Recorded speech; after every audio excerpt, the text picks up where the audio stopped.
people weren't asking questions, and I was just like, this is a live Q&A. Ask me I was stuff. just like watching. Like, Oh, gonna remain anonymous. You can tell I was getting stir crazy. It was yeah. So yeah. So I've had to like quarantine, but like not in like the same way. Like I can still like leave my house and stuff. Yeah. But like so like the way work is doing things, people are like split into like our staff is split into two teams. Oh, cat hair in my mouth. So like one team will work 1 week and then the second team will come in and take over and we'll just switch. So like I work a week and then I'm off for a whole week. Yeah. And then I work a week and then I'm off for a whole week. So it's weird. Like and they're basically paying us to stay home, which is not necessarily happening, but you know, it's just been a very weird transition. Like we're doing things totally differently. We're not allowing like anyone into our building. Like all of like our appointments we're doing remotely, and like we've been doing this for probably over a month now, or maybe like very, very beginning of April is when we started. And like clients like at first were like super chill and like understanding, and they're like, oh, thank you so much for, you know, having our best interest at heart. And now they're just like, fuck you, like we're tired of this, we want to come inside. Like, and it's just like, oh my god. It's like you've seen and heard about all like the anti like quarantine like protesters or the social distance or protesters. I've heard about them. I just don't really look into them, and I'm just thinking it's kind of silly. It's ridiculous. Yeah. I feel like that's like all of our clients are now like protesting us, like just chill out, you know? Right. Yeah. See, I actually returned to Frisch's too because I one of my friends there, she was telling me to contact the manager if I want to keep my position. I'm just like, well, damn. But so and they're just like, we need you to work in like drive-through or whatever. Like if you want to, like, I mean, you don't even have to do drive-through, but like you can cook, clean, whatever.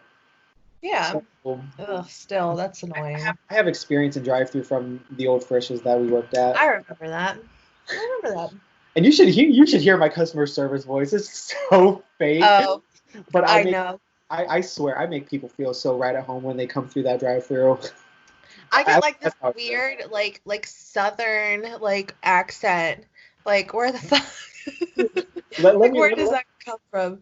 Let me do it when you just like welcome to Frisch's. Would you like to try our new California Big Boy today? Sold. Stupid.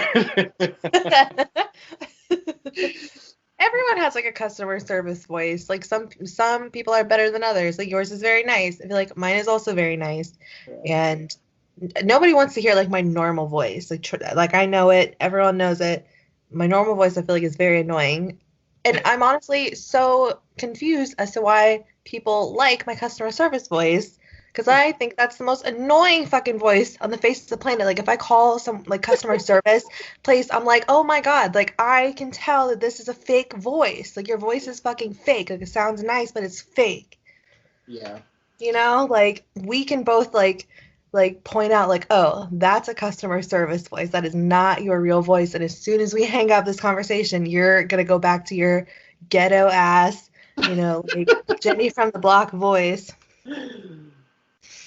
Goodness. Yeah. I haven't had many problems with people though. I know I've gotten some like very few tips in drive-through, but they can tip you.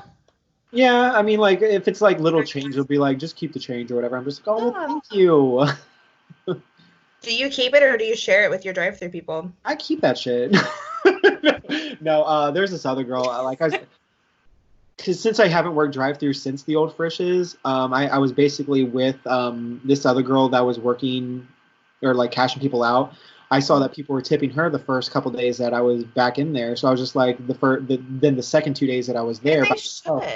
They should tip drive-through people. I tried to tip.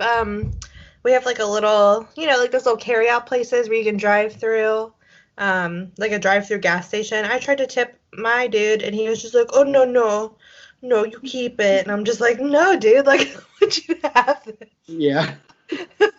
He like wouldn't let me. I'm like, no, like this is for you. And he's like, no, it's you keep that. And I'm like, okay.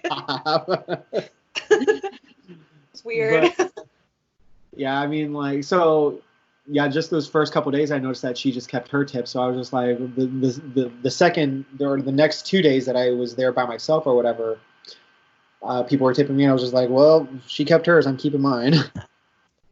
And I think now more than ever, people should be tipping their like restaurant workers, you know, like their delivery people. You know, I don't know, like if there's like if you go in and order food for like takeout, if there's a tip jar, like you better leave a tip or else you're a shitty person. Right. Because like, I have a question for you because if I were to answer this question, it would be driving me crazy. Mm-hmm. Do you need a haircut? Tommy, I haven't cut my hair in like 2 years. Oh, just kidding. Oh. Well, my hair is growing out, and it's starting to bother the poop out of me. Yeah. Well, no, like I need a haircut. Like I need it. Yeah. Well, what is Who it? can cut our hair? I know Liera can. I know my friend from Olive Garden, Gabby, can, but that's really about it. Sounds like we're out of luck. I'm just okay. So I've been joking around, saying like, so who wants to come to my end of the quarantine party on May 1st? I've been asking people that. Has anyone been like, I'll come? No. I don't think we should be out of quarantine yet. Like I think too soon. Yeah. Yeah, like if you look back at like history, you know, there's multiple waves to like epidemics, and like we just barely got through the first wave, you know, like, and they're like, oh, everything's fine, like, yeah, is it though? Like, is it? I don't think it is. Right, and I'm just like, I know the severity of people like staying at home and not being able to pay their bills and whatnot, and being caught up or not caught up in all them, like. Not everyone is as fortunate as the people who are still working and still be able to catch up on their bills. Like, luckily, I'm thankful that I'm still able to work and whatnot.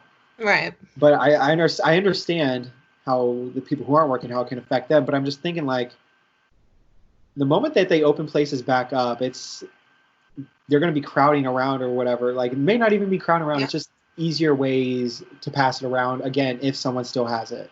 Mm-hmm. Yeah, like I don't know. Like I think sure, like some places are probably like safe to go ahead and like open back up. I don't think we should allow restaurants to open up. I don't think we should allow like, you know, places like Kings Island or malls. Yeah, like I don't think those places should be allowed to like open back up. Like Walmart, why the fuck is Walmart open? Well, I think groceries are essential, but I always forget like Walmart is groceries. Like I just imagine like candles, furniture, clothes. Yeah, I don't know, but no, you're right. I don't know, but like I will say this: like if I was not able like to like if I had a job that wasn't like an essential job right now and I wasn't allowed to work, like I would be fucked. So like. I can't even imagine.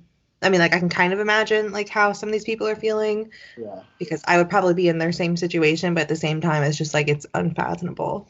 Yeah. Yeah, I just made my first car payment the other day, too, because I was just, like, I was thinking about it, like, just a day or, not even a day or two, I don't know, just shortly after this whole lockdown thing even happened, I was just like, crap, I just got this new car. How am I going to pay for my car without a job? And I was just thinking, luckily I still have my jobs now. Yeah. You still have both jobs, so hey, you're doing all right. Yeah, but I mean, I've been away from Frisch's for that first month or whatever, and I would like literally this past week I was just brought back though. Yeah. That's really all I have about. That's really all I have for the coronavirus. I can't say it without saying it with like a Cardi B Coronavirus. I know. I didn't even know. Like, I saw that video and I didn't even realize that was her. I thought it was just some crackhead. And I was like, oh, that's Cardi B. Oh my god. No. Actually, I just watched a really interesting thing today on Netflix. Basically, like, explaining how the coronavirus, like, probably, like, got started. Yeah. And let me tell you, it's nasty. Have Like you heard it? Osborne biting a bat. Or shooting a bat's head off or something. I don't know. Yeah, that's how it started.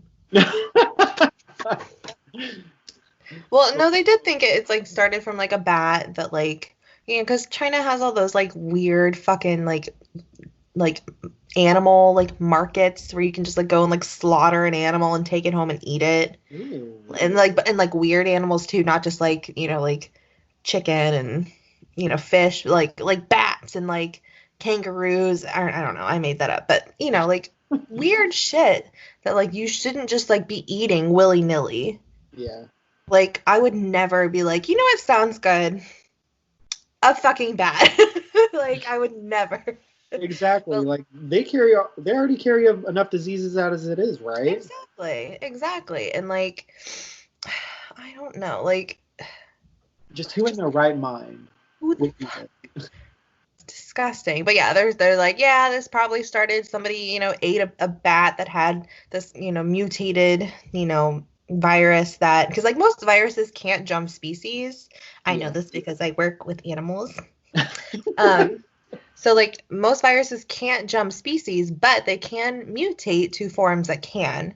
So whoever was, you know, a dumbass and decided to, you know, eat this bat probably carried a mutated form of, you know, this virus, and then bam, you know, this one stupid idiot, you know, had it, and then he went and sneezed all over everybody, like open mouth sneezed in front of everyone, and, you know, spread this shit everywhere. Right. Now, let me clarify this. I brought this up in an episode a while ago. I can't even emphasize how important it is to sneeze or cough in your elbow and not in your hand.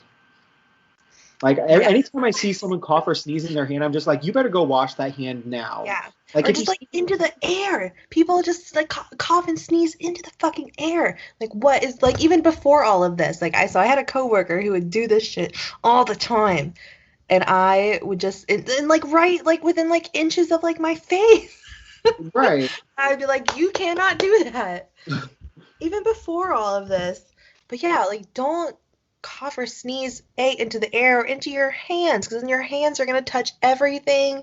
And like, even if you don't like physically like touch another person, like you're touching surfaces that other people are going to touch, and then they're going to touch their own faces and get sick, and that's so nasty. Right. It's so nasty. So yeah, I'm just like, went on a rant there, I'm sorry. you're fine. That's fine. I love it. Just spread the word, inform our listeners. Make sure our listeners spread the word about sneezing and coughing in your elbow, because that's less. Your elbow isn't really touching anything. I mean, if it is, or like say if you cross your arms or whatever, and your hand happens to touch that or whatever, like that's less likely to happen than you sneezing in your hand and spreading it that way. And like, or, you know, like sneeze like into like your shirt, you know, like tuck your face into your shirt, because you're gonna go home and like wash your clothes and get a shower, you know. Yeah. Like, I don't know. I think bottom line is, like, you know, the main lesson we've learned like from all of this is people are nasty. Yeah. Like, people are nasty and they don't care. Yeah. See, even like, not to like, I don't even know what I'm trying to say, but I think I have like a strong immune system anyway. So like, even when I did have the virus, or was told to assume that I have it, I wasn't too worried, because I'm like, I hardly even get sick during the cold seasons or whatever. And even when I do, it doesn't even last that long. Like the first time I moved down to Southwest Ohio, I did get sick really bad. Like I could hardly even talk. Mm-hmm. But I was just like, it's after that, any year after that, anytime that I got sick, it wasn't as bad. Yeah. or like a change of environment type of sick. No, I can agree with that. I think my immune system is. I mean,